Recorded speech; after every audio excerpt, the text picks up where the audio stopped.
which league do you want to talk about first? Which conference tournament are you sitting here like, I can't wait for Wednesday, for quarterfinal Thursday, for semifinal Friday? Which is the conference tournament that you are the most excited to see here this week?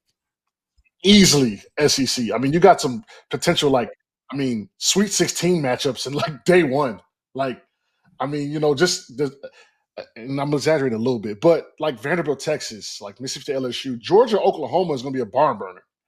These are legit games, hence why ESPN has pushed the big-time crew of Jay Billis and Dan Bonner to the SEC tournament. So I'm not the only one that feels like this is going to be a fun week for the SEC. And it's in Nashville. You got Broadway. You got the fans. Tennessee, Vanderbilt's down the road. Kentucky's going to come. Florida, obviously, is going to come up. And so that's going to be a fun place to be this week, man. I'm not a big conference tournament guy, but that's one I would love to be at. McCall, what are you looking forward to the most in the SEC tournament? Is there a matchup? Is there something specific you want to see? I mean, you got to feel like Florida's got a pretty good chance to win it. They're plus 250 right now, second favorites in the conference. There it is. See, Henson, come on, man. Yeah, you didn't return my phone call when I was trying to recruit you to the Gators. It's all right. We're all good, man. You're going to Carolina. You wanted that baby blue. No worries. This is going to be interesting. I'm more looking at it on teams that don't have a double bye. Who can cut down the nets? Is it Kentucky?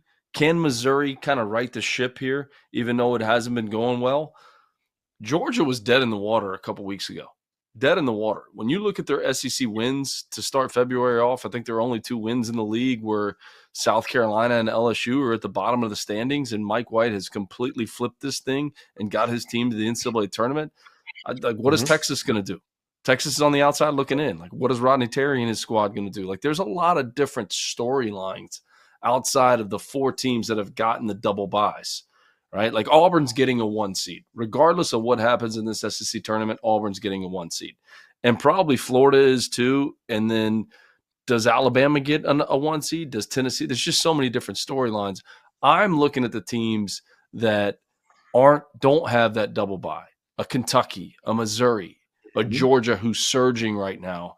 Because I think all those teams can make a run to the finals in this thing. This is going to be a lot of fun to watch. And you have bubble teams. If Oklahoma bows out in their first game, they're probably on the outside looking in.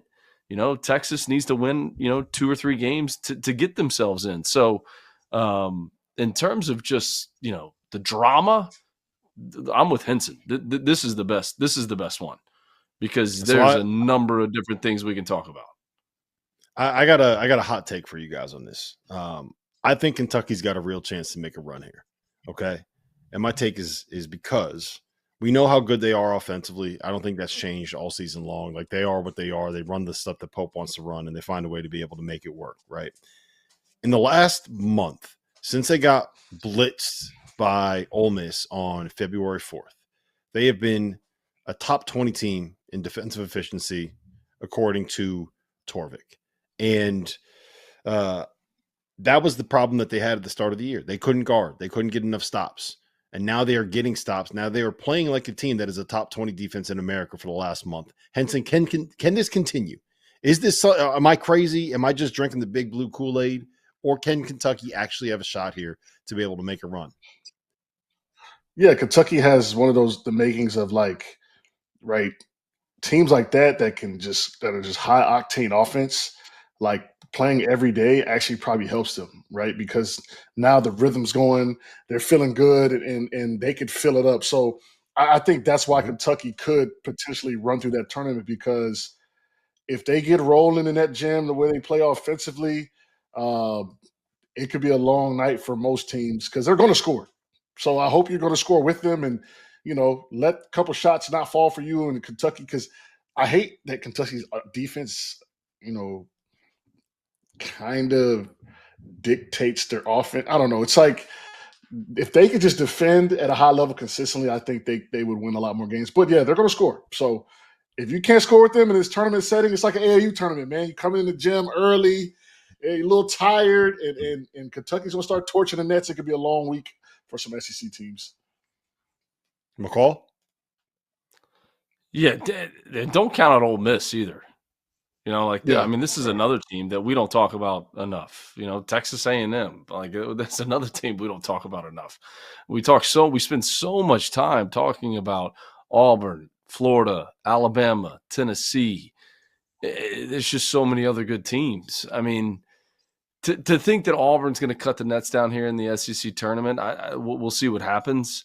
But this is going to be a lot of fun to watch. Look, can Kentucky, to Henson's point, can they sit down and guard when they get into a grinded out game? Can they really sit down and guard and defend to be able to win a basketball game when threes aren't falling? That's going to be the biggest key. But I have a lot of respect for Mark Pope, and I think we talked about this on Friday night, with just some of the quotes and what he's saying to the media. Like, he knows what's at stake. He knows the position he's in. He's not trying to coach speak and say things like winning is hard. He's not doing that. He knows winning is hard. And you hear it when he's sitting in front of a press conference. Like, you hear it. Like, he knows it. He knows what he's up against. So I just think that makes that team dangerous.